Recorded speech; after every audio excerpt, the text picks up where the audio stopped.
информацию будете о каком языке? Вы, подождите, а вы в другой стране, вы сейчас только сказали, вы русские, вы не понимаете казахский язык, так ведь?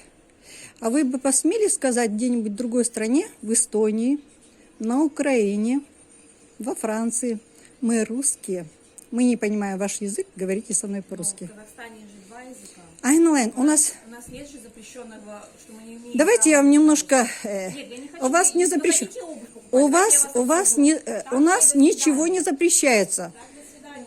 Назарбаев подписал конвенцию 48 года. Никакой язык у нас не в запрете.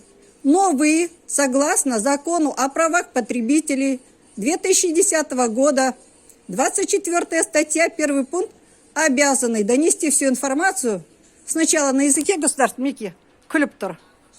Это смех над языком казахов, над языком государства и смех над законами Республики Казахстан.